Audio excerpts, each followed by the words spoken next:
अरे भाग्यवान, मेरे जूते कहाँ रखे हैं? मुझे बाहर जाने में देर हो रही है। तभी मालती कमरे में आती है। ये रहे आपकी जूते। मैं इन्हें साफ करने के लिए ले गई थी। अरे वाह, तुम कितनी समझदार हो। मेरे बिना कुछ कहे ही सारे काम कर देती हो। तभी मालती झिझकते हुए रमेश से कहती है, सुनिए जी, आपसे एक बात कहूँ, बुरा तो नहीं मानेंगे ना? अरे नहीं नहीं, बेफिक्र होकर कहो। शादी से पहले मैं अपने मायके में नौकरी करती थी। मैं चाहती हूँ कि अब मैं फिर से नौकरी करना शुरू कर दूं। वैसे भी सारा दिन घर में बोर हो जाती हूँ। देखो मालती, तुम्हारे नौकरी करने से मुझे कोई ऐतराज नहीं है, लेकिन तुम्हें एक बात बता दूं, हमारे खानदान में आज तक कभी किसी औरत ने नौकरी नहीं की। फिर भी एक बार तुम माँ से पूछ कर देखो, अगर वो तुम्हें नौकरी करने की इजाजत दे देती है तो अच्छी बात है। रमेश वहाँ से चला जाता है। फिर उसी शाम मालती अपनी सास के पैर दबा रही होती है। तभी उसकी सास मालती से कहती है, अरे क्या बात है बहू, आज तो ठीक तरह से मेरे पैर नहीं दबा रही। किसी ख्याल में खोई पड़ी है क्या? मैं भी तो जानूं आखिर बात क्या है। दरअसल वो माँ जी।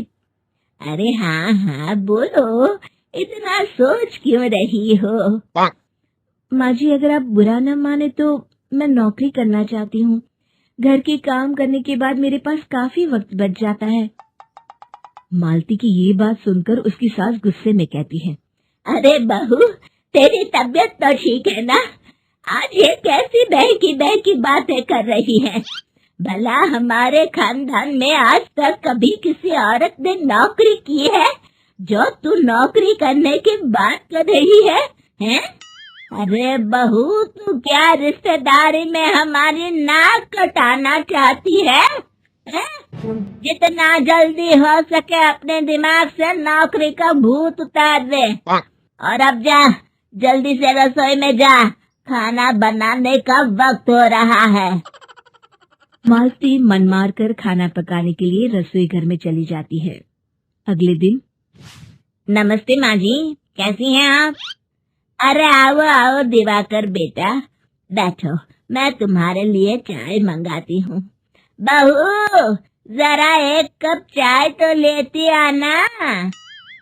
फिर दिवाकर एक फाइल खोलकर मालती की सास के सामने रख देता है।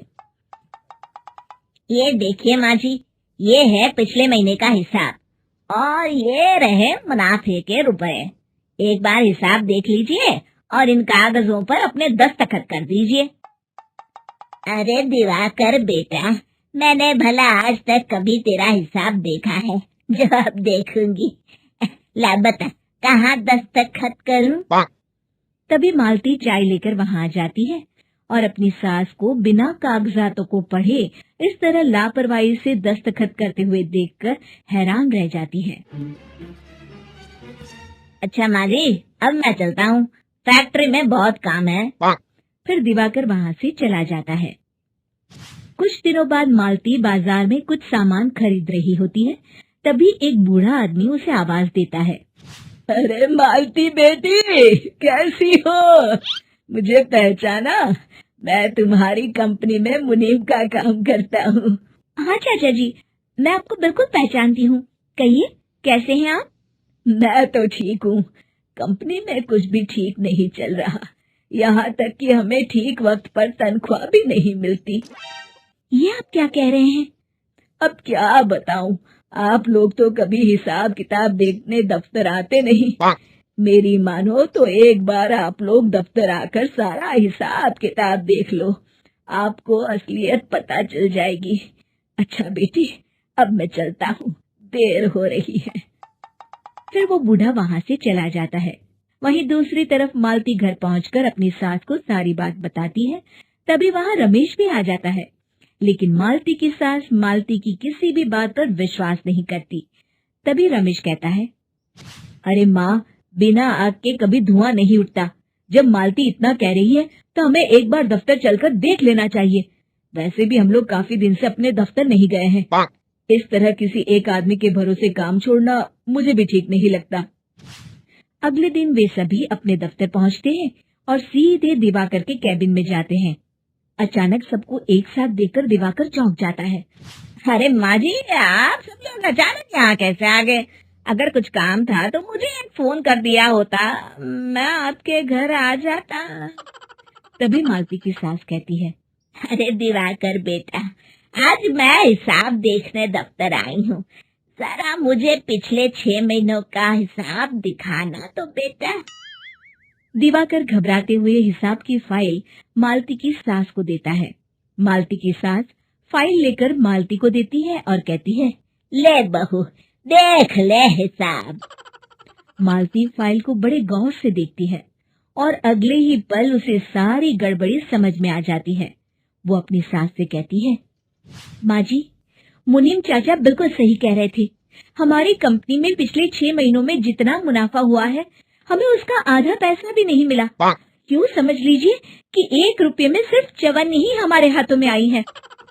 मालती की बातें सुनकर मालती की सास गुस्से से दिवाकर को पूछती है, क्यों दिवाकर, मेरी बहू जो कह रही है वो सच है? दिवाकर समझ जाता है आज उसका भांडा फूट चुका है। वो गिड़गिड़ाते हुए कहता है, "अ, मुझे माफ कर दीजिए माँ जी, मैं पैसों के लालच में अंधा हो गया था।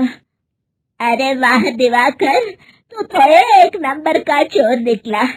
इतने दिनों से मैं तुझ पर आंख बंद करके भरोसा करती रही और तू मुझे ही चुना लगाता रहा।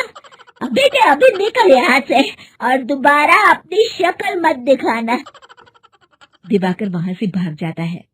मालती की सास मालती को शाबाशी देते हुए कहती है, बहू, आज मैं समझ गई कि पढ़ाई लिखाई हमारी जिंदगी में कितनी जरूरी है।